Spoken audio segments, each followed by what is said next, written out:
શું થયું પપ્પા, થઈ ગઈ વાત ફોનમાં? હા બેટા, જો ફોનમાં વાત થઈ ગઈ છે. મુરત્યો અને એના મમ્મી પપ્પા ત્રણેય આવે છે. આપણે બધું અહીંયા તૈયારી થઈ ગઈ છે ને? હા પપ્પા, હું પાર્લરનું કામ તો સવારે જ પતાઈ આવી, ભીખી જોડે જઈને. અને મમ્મી, નાસ્તાનું ને બધું તૈયારી થઈ ગઈ છે ને? હા બેટા, નાસ્તાની ને બધી તૈયારી થઈ ગઈ છે. નાસ્તાની ને આઈસ્ક્રીમની ને બધી તૈયારી થઈ ગઈ છે. સારું, ચાલો. પપ્પા, મારી બેનની સગાઈ થતી હોય તો હું થોડી કઈ કમી રહેવા દઉં. હું તો પહેલેથી બધી તૈયારી કરીને જ બેઠી છું. હા, સરસ સરસ. હા હો બેટા, તને તો કઈ કેવું પડે એમ જ નથી. મોટી બેન છે ને એટલે નાની બેનનું ખૂબ ધ્યાન રાખે છે. આમ પણ મારા સસરાને ત્યાં પણ હું જ મોટી છું ને, એટલે ન્યાય બધું મારે જ કરવાનું હોય પપ્પા.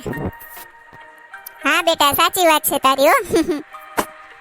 ભીખી, હે ભીખી, અહીંયા આવ તો. હા મોટી બેન, બોલો ને. શું કરતી હતી? કાંઈ નહીં મોટી બેન, રેડી થતી હતી. જો ભીખી બેટા, તારા માટે તો આપણે ઘણા ઠેકાણા જોયા, પણ તાર મમ્મી અને તારી દીદીની આકરી શરતો જોઈને કોઈ છોકરાવાળા હાથ નથી પાડતા. અને જો બેટા, મારું મન તો એમ કહે છે કે લગ્ન માટે કોઈ શરતો ન મૂકવાની હોય. એ તો જે નસીબમાં લખ્યું હોય ને એમ જ થાય. જો બેટા ભીખી, અમે તારા મા બાપ છીએ, કોઈ વિધાતા નથી કે અમે તારું ભાગ્ય લખી શકીએ. તારા માટે બેટા સારું ઠેકાણું ગોતવું ને એ તો અમારી ફરજ છે, પણ લગ્ન માટે થઈને આકરી શરતો મૂકવીને એ મને વ્યાજબી નથી લાગતું બેટા. પપ્પા, સમય સાથે પરિવર્તન તો જરૂરી જ છે ને, તો પછી શરતો મૂકવી જ પડે.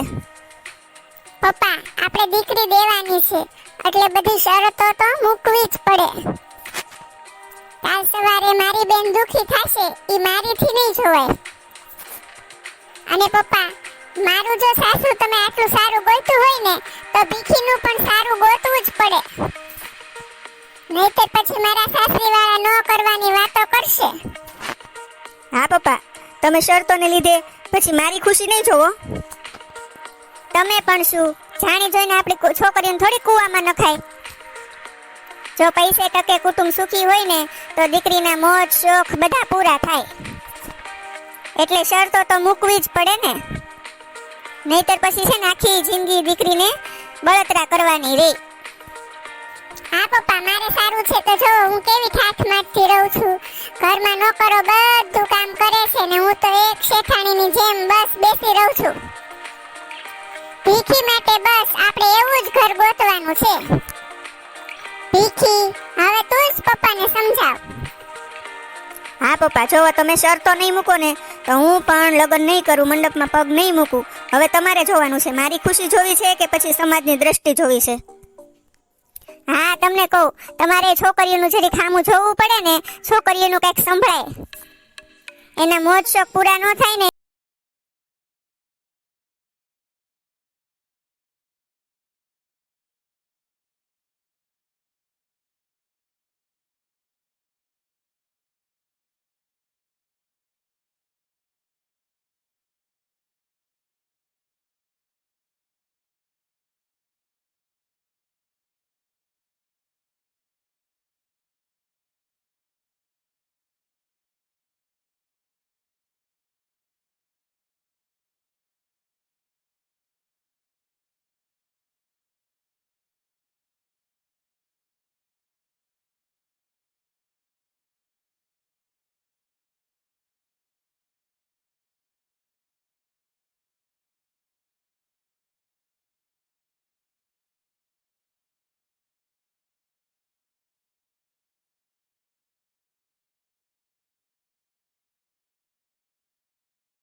તો અમારી અમુક શરતો છે, જો તમને મંજૂર હોય તો આપણે આગળ વાત વધારીએ. હા હા બોલો, તમે જે કહેશો એ શરત અમને તો મંજૂર જ હોય ને, કારણ કે અમને તમારી દીકરી બહુ જ ગમી ગઈ છે. જો અંકલ, તમે એમ કીધું કે તમારે ગામડે ઘણી બધી જમીન છે, પણ મારી બેન ગામડે રહેશે પણ નહીં અને જમીનનું કામ પણ નહીં કરે. બેન, અમારી ગામડી જમીન છે પણ અમે ના ખેતી કરતા જ નથી, અમે પણ નથી કરતા ને તમારી બેનને પણ નહીં કરાવીએ. એ ચિંતા તમે મૂકી દો. તમે એમ કહો છો કે આપણે ગામડે રહેવાનું નથી, પણ લગ્ન પછી ક્યારેક એવું તો નહીં થાય ને કે ગામડે રહેવા જવું પડે. ગામડે મકાન છે પણ અમે ત્યાં ક્યારેય નથી રહેતા. હા, પ્રસંગોપાત કે તહેવાર હોય, દિવાળી હોય ત્યારે અમે જઈએ, ત્યારે તમારી બેનને આવવું પડે. ત્યારે પાછી મારી દીકરી કઈ કામ નહીં કરે હો. અરે કાઈ વાંધો નહીં બેન, અમારે ક્યાં તમારી દીકરી આગળ કામ કરાવવું છે, એને જેમ ગમે ને એમ રહેશે. જો આંટી, અમે છે ને એને ખૂબ લાડકોડથી ઉછેરી છે, એટલે તમારે પણ એનું ખાસ ધ્યાન રાખવું પડશે. જો આંટી, મારી બેન છે ને સાડી નહીં પહેરે, અને હા, એને જો એને નોકરી કરવી હોય તો તમારે એને સહમતિ આપવી પડશે. ઘરે છે ને કોઈ પણ મજૂરી કામ મારી બેન નહીં કરે, અને એનો જો એક નખ તૂટી જાય ને તો ઈ રોવા મળે છે. આમાં પછી ઘરના કામની તો ક્યાં વાત આવી. જો આંટી, તમને બધી આ શરતો મંજૂર હોય તો તમે હા પાડો. હા, તમારી બધી શરતો અમે મંજૂર કરીએ છીએ. કેમ ભીખાના પપ્પા, કાંઈક તો બોલો. હા હા, તમારી બધી શરતો અમને મંજૂર છે. તો ભીખી, હવે તને વાંધો નથી ને? હા દીદી, હા. બેટા ભીખી, છોકરો પસંદ છે ને તને? હા, વાંધો નહીં પપ્પા, જેવી તમારી મરજી. તો પછી આપણે સારું મુહૂર્ત જોઈને સગાઈ કરી નાખીએ અને પછી વેલા વેલા લગ્ન કરી નાખીએ. હા હા, જેમ તમે કયો એમ. લગ્ન પણ પછી આપણે જલ્દીથી લઈ લેશું. હા, સારું સારું. ચાલો તો હવે અમે નીકળીએ. આવજો. જય શ્રી કૃષ્ણ. હા, જય શ્રી કૃષ્ણ. હો ભાઈ. આ ભીખાના લગ્નને 1 વર્ષ થવા આવ્યું. ભીખાના બાપા, તમને કહું. હા, 1 વર્ષ થવા આવ્યું હો. ભીખા, આ છેલ્લા 6 મહિનાથી આપણે ઘરે બેઠા છીએ મંદીને લીધે, અને આ લગ્નના ખર્ચાને લીધે આપણી પાસે તો મૂડી નથી બચી. તો આ મંદીથી બચવા માટે આપણે થોડોક સમય ગામડે જવું પડશે બેટા. 1 વર્ષ આપણે ગામડે ખેતી કરશું ને, ત્યાં બધું રેડી થઈ જશે, અને પછી પાછા આપણે શહેરમાં આવી જશું. કેમ ભીખા નહીં મમ્મી, બરાબર ને? હા, સાચી વાત છે. આપણે એમ જ કરીશું. પપ્પા, મમ્મી, હું ગામડે નહીં આવું. તમને તો ખબર જ છે ને, લગ્ન સમયે મારી મમ્મીએ બધાએ શરત મૂકી હતી કે તમારે ગમે એટલી ખેતી હોય પણ મારી છોકરી ખેતી નહીં કરે, એટલે હું તો ગામડે નહીં જ આવું. પણ ભીખી, મંદી એટલી છે ને કે આપણે તો ગામડે તો જવું જ પડશે. પ્લીઝ ભીખા, આ બધા ઇમોશનલ ડ્રામા કરીને મને બ્લેકમેલ કરવાની કોશિશ ના કરતા. તમને ખબર જ છે શરત, અને છતાં પણ જો તમારે ગામડે જવું હોય ને તો તમે જઈ શકો છો. બાકી હું તો તમારી સાથે ગામડે નહીં જ આવું. હું તો જતી રહીશ મારા મમ્મી પપ્પાને ત્યાં. અરે ભીખી બેટા, સાંભળ તો ખરી. ચોરી સેન વઈ ગયો. બેટા, વહુ ગમે તે કહે પણ આપણે ગામડે તો જવું જ પડશે. હા, તમારી વાત સાચી છે પપ્પા. આ મારો ભાઈબંધ છે ઓલો, એનું તો કેવું કારખાનું હાલતું હતું, તો એને જો આ મંદીમાં સપડાઈ ગયા અને ગામડે જવું પડ્યું. બોલો. અરે બેટા, હું તો આ મંદી આવીને તે દુનો વિચાર કરું જ છું કે આપણે ગામડે વયા જઈએ, પણ તાર સસરાને આપેલું વચન શરતથી મજબૂર હતા આપણે, એટલે પછી હું કાંઈ બોલી ન શક્યો. પપ્પા, તમે મારી કઈ ચિંતા ન કરતા. ભીખી ભલે એના પપ્પાને ત્યાં વહી જાય, આપણે એને રાજી ખુશીથી જવા દેશું. આપણે આપણે પાછા શહેરમાં આવીએ ને ત્યારે એને તેડી આવશું. હા બેટા, તારી વાત સાચી છે. આપણે એમ જ કરશું. પણ હવે આ ભયંકર મંદી છે ને, હવે ક્યારે મંદી ખુલે એ તો તેજી ક્યારે આવી તો કંઈ ખબર નહીં. કમસે કમ આપણે 1 વર્ષ તો ગામડે રહેવું જ પડશે. અને ભીખાની માં, જો તું વહુને સમજાવીએ કે તો સમજાવજે ને, એને કહેજે ને 1 વર્ષની વાત છે. 1 વર્ષમાં ક્યાં કાંઈ ખાટું મોડું થઈ જવાનું છે. આ તો બધી કુદરતી આફત છે, આપણા હાથમાં તો કાંઈ છે નહીં. જો વહુ રાજી થતી હોય ને તો તું કોશિશ તો કરજે. પણ ભીખાના પપ્પા, આપણે જે વેવાઈને વચન આપ્યું એનું શું કરશું? અરે હા, વચન તો આપણે આપ્યું છે, પણ આપણે વચન પાળી શકશું નહીં, કારણ કે આપણી પાસે બીજી કોઈ આવક છે નહીં. અને જો આપણે 1 વર્ષ માટે ગામડે જાશું અને વહુ એના પિયર જતી રહેશે તો પછી આ લોકો કેવી વાતો કરશે? તારી વાત સાચી છે, પણ હવે આપણે બીજું કરી પણ શું હોય કે?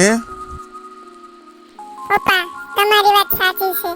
ભલે ભીખી જાતી મારા સસરાને ત્યાં જવા દ્યો એને. જે સ્ત્રી દુઃખના સમયમાં એના પતિનો સાથ ન આપી શકે એ સ્ત્રીનું મારા ઘરમાં કામે શું છે? પણ બેટા, આ બધી વસ્તુ અમારા જમાનામાં ચાલતી હતી, આજના જમાનામાં ન ચાલે. વેવાઈને વચન આપ્યું હોય ને એ આપણે પાલન કરવું જ પડે. અને હા બેટા, આપણે ગામડે જઈ અને તારી વહુ ન આવે તો કેવું લાગે? લોકો બધા પૂછશે કે વહુ કેમ ન આવી. આપણે લોકોને શું જવાબ આપશું? આપણે નીચું જોવાનું થશે બેટા. પપ્પા, મારી કિસ્મત, બીજું શું? અત્યારે તો કલિયુગ છે. પપ્પા, અત્યારે બધાને છે ને પૈસા જોવે છે, પૈસાની સાથે રૂપ જોવે છે, પણ કોઈ ઘરનું નથી વિચારતું. બેટા, તો પણ હું તારી વહુને સમજાવવાનો પ્રયત્ન કરીશ. જો માની જાતી હોય ને તો આપણે એને એના બાપાના ઘરે નથી મોકલવી, આપણી સાથે એને ગામડે લઈ જાવી છે બેટા. હા બેટા, તું પણ કોશિશ કરજે થોડીક સમજાવવાની, કે થોડા દિવસ આવે, પછી તો આપણે સારા દિવસો પાછા આવવાના જ છે ને. પપ્પા, આ 1 વર્ષ મેં એની સાથે કાઢ્યું, મને ખબર જ છે ઈ નહીં માને. ઠીક છે બેટા, હવે જે થવાનું હોય થઈ જાય, બીજું હું ભગવાન ઉપર છોડી દઈએ. પણ આપણે ગામડે તો જવું જ પડશે.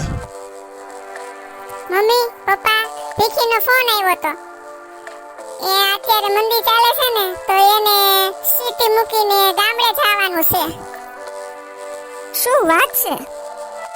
મેં તો ચોખ્ખી ના જ પાડી દીધી છે કે મારી બેન તો ગામડે આવશે જ નહીં દુખી થવા. એટલે મેં છે ને એને ફોન કરીને આપણા ઘરે જ અહીંયા જ બોલાવી લીધી છે. ઈ સારું કર્યું હો. હું સારું કર્યું. આખરે મને જે વાતનો ડર હતો ને ઈ જ થશે એવું લાગે છે. એટલે તમે કેવા શું માંગો છો પપ્પા? મેં કઈ ખોટું કર્યું છે? ભીખી ગામડે જશે ને તો કાળી મસ્ત જેવી થઈ જશે ને ગામડાના કામ કરી કરીને. મારી ફૂલ જેવી બેન, મને શું કે ગામડે નથી મોકલવી, અહીંયા ઘરે બોલાવી લો. પપ્પા તો બસ બધી વાતમાં ખોંચા જ કાઢે. મારી ફૂલ જેવી દીકરી છે, એને અહીંયા કોઈ દી કામ નથી કર્યું, તો ન્યા કેવી રીતે કામ કરશે ને એડજસ્ટ કરશે? મમ્મી,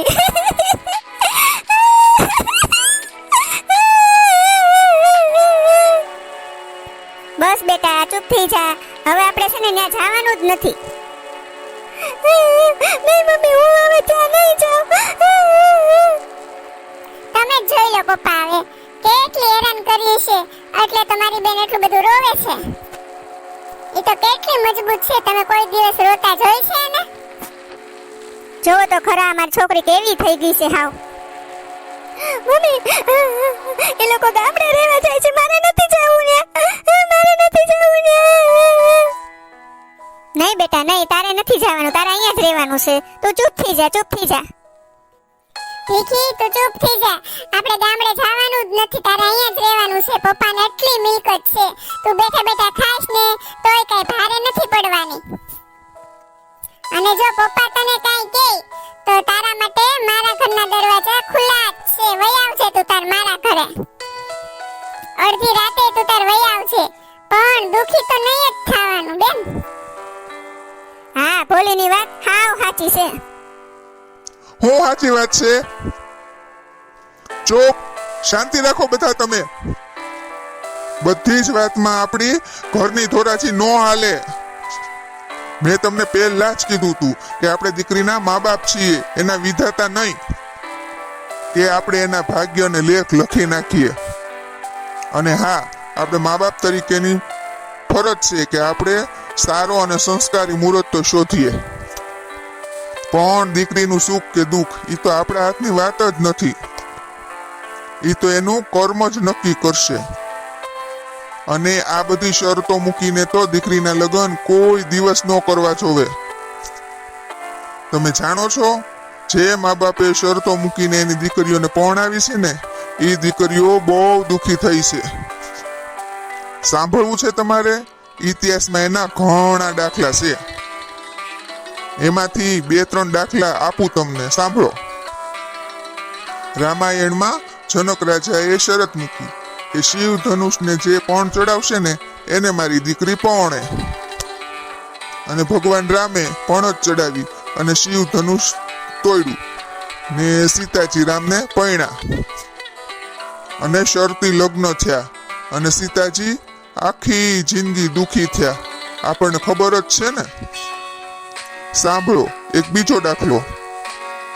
રાજા દ્રુપદે શરત મૂકી કે જે વ્યક્તિ માછલીની આંખ વીંધે ને એને મારી દીકરી દ્રૌપદી પરણે. અને અર્જુને માછલીની આંખ વીંધી અને દ્રૌપદી અર્જુનને પરણ્યા. અને શરતી લગ્ન થયા અને દ્રૌપદી પણ આખી જિંદગી દુખી થઈ ગયા. અને હવે ત્રીજો દાખલો સાંભળો. અને દમયંતીના પિતાએ શરત મૂકી કે મારી દીકરી દમયંતી જેની ઉપર અંજલિનો કળશ ઢોળે ને એની સાથે મારી દીકરી દમયંતી પરણે. અને દમયંતીએ નળ રાજા ઉપર કળશ ઢોળ્યો અને નળ રાજા સાથે દમયંતી પરણ્યા. આ પણ એક શરતી લગ્ન જ થયા અને દમયંતી પણ આખી જિંદગી દુખી થઈ ગયા. દીકરાઓ, આ તો બધો નાણા અને ટાણાનો ખેલ છે. ભલાએ બધું ભોગવવું પડે છે. અને આ માત્ર આપણા ઘરનો પ્રશ્ન નથી, આ તો દરેક ઘરની સળગતી સમસ્યા છે. પપ્પા હું સમજી ગઈ. તમે જે કાંઈ પણ કહેવા માંગો છો ને હું બધું સમજી ગઈ પપ્પા. પપ્પા મને ખબર છે આ બધી મોહમાયામાં આવીને મેં ખોટી શરતો મૂકી અને એ જ શરતો આજે મને ભારે પડી રહી છે. મારા દુઃખનું કારણ એ નથી કે એ લોકો ગામડે જાય છે. મારા દુઃખનું કારણ તો મારી શરતો છે. મમ્મી, દીદી, હું તો નાની હતી ને મેં તો ભોળપણમાં કાંઈ પણ શરતો મૂકી દીધી. તમારે તો મને સમજાવવી હતી ને. તમે મોટા છો, તમારે અનુભવ છે, તમારે મને ના પડાય ને. કદાચ હું ત્યારે જ સમજી જાત તો મારે આજે આ દિવસ ન જોવો પડત. પણ પપ્પા હવે હું સમજી ગઈ છું. હવે છે ને હું તમને નિરાશ નહીં કરું. પપ્પા હું આજે જ પાછી જતી રહીશ. 1 વર્ષ નહીં પણ 2 વર્ષ પણ ગામડે રહેવું પડશે ને તો હું રાજી થઈને રહીશ. હા ભીખી, તારી વાત સાવ સાચી છે. અત્યાર સુધી અમે તારી લાગણીમાં આવું બધું કરતા હતા, પણ આજે અમને બરાબર ભાન આવી ગયું છે. જો બેટા, હવે તને સમજણ આવી ગઈ ને કે જીવનમાં આપણે ભણેલા ગણેલા હોઈએ, પિયરિયા થોડા ઘણા પૈસાવાળા થઈ જાય અને દીકરીઓ થોડીક લાડકોડમાં ઉછરે એટલે મૂર્તિયા પાસે આપણી અપેક્ષાઓ ખૂબ વધી જાય છે. આપણે એની પાસે ઘર માંગીએ છીએ, બંગલો માંગીએ છીએ, ગાડી માંગીએ છીએ, વાડીએ કામ કરવા નથી જવું છતાં આપણે જમીન માંગીએ છીએ. આવી બધી લાલસાઓ રાખીએ છીએ આપણે. અને જ્યારે ત્યાં દુઃખ પડે ત્યારે આપણે એને સહકાર નથી આપતા. તો એમાં આપણું દાંપત્ય જીવન સુખી નથી બનતું બેટા. જીવન છે તો સુખ અને દુઃખ તો આવ્યા કરે, પણ એ કોઈ શરતોને આધીન નથી હોતું. એ આપણા નસીબ હોય છે, આપણી કિસ્મત હોય છે અને કર્મના સિદ્ધાંત પ્રમાણે આપણું જીવન જીવાતું હોય છે. ભણેલા ગણેલા હોય એ તો સારી વાત છે જીવનમાં કે તમે કોઈ પણ પરિસ્થિતિનો સામનો કરી શકો, કે પછી આર્થિક રીતે હોય, માનસિક રીતે હોય, આ બધી સમસ્યાનો તમે ઉકેલ લાવી શકો. મારી તો બેટા પહેલેથી જ માન્યતા એવી છે કે દાંપત્ય જીવનમાં આપણે આગળ વધવું હોય તો આવી ખોટી શરતોને આધીન ન રહેવું જોવે. હા પપ્પા, સાચી વાત છે તમારી હો. સુખમાં તો ઠીક, પણ દુઃખમાં તો પત્નીએ પહેલા સાથ આપવો જોઈએ પતિને. હા બેટા હા. હા પપ્પા, હવે હું બધું સમજી ગઈ. હવે હું જઈશ હો મારા ઘરે. હા, તું સાચવીને જજે ને. એક ગીત સાંભળતી છે મારું. બેના રે સાસરીએ જતા જોજે, પાપણ ના ભીંજાય. દીકરી તો પારકી થાપણ કેવાય. દીકરી તો પારકી થાપણ કેવાય. તારા પતિનો પડછાયો થઈ રેજ સદાય સાથે. રેજ સદાય સાથે. મિત્રો, તમને જો અમારો આ વિડીયો ગમ્યો હોય તો લાઈક, શેર અને સબસ્ક્રાઇબ જરૂર કરી દેજો. ધન્યવાદ.